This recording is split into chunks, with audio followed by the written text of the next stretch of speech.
Masterpiece Church Bell 83 Bible Story. Seek the Bridegroom. Second part.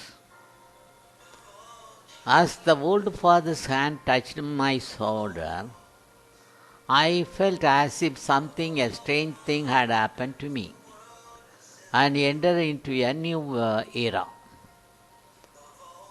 There was full of cold weather and the rain spread across the sky. I could see long eye-catching lightning like bursting crackers. Following that, the thunder created some kind of strange music around the place. I knelt down and leaned in front of the dignitary that he might be an eternal father. I wanted to kiss his most adorable, most venerable bright feet. At the same time, he lovingly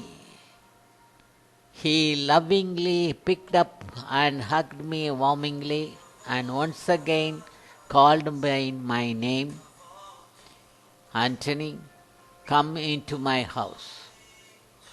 How wonderful events there! I was totally astonished and became a person of over passion and joy. The only thing that I was clear, I was wandering in a world full of peace and calm. I was wandering in a bustled world.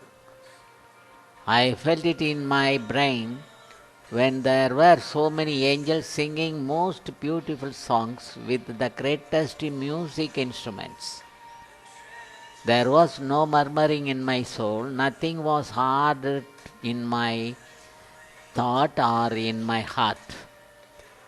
Whatever the sad feeling, sad nature was remained for many years that had been disappeared, and my heart seemed to be so light. Filled with profound bliss, I was flying up and upward to glittering, shining heavenly place.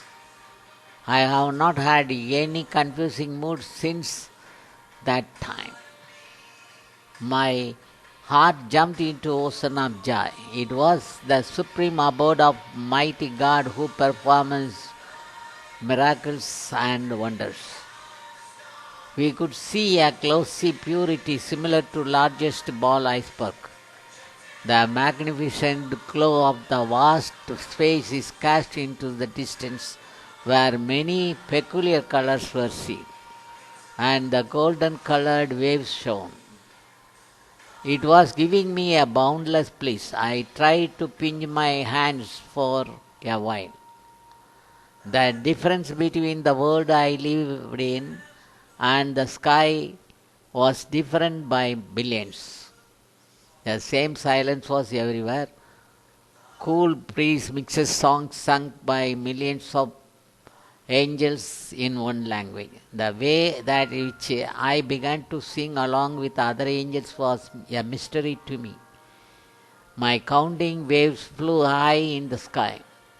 It made me realize that true spirituality is our total commitment in the presence of the Lord.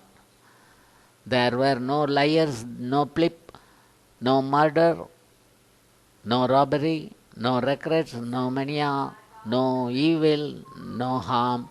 No one will do harm. There we could find only divine affection and love. Full satisfaction, it is God, the Lord who dominates all. And it is not our job or work to attend to Him with Him, but whatever He commands. I screamed loudly several times. This was a rare opportunity for many of us to perform our heavenly duties. We become responsible person to do duties of ambassadors by which we have to meet the demands and needs of millions of the people on earth. At that moment, someone knocked on the door. I thought someone else like me might have suddenly visited. Thank you.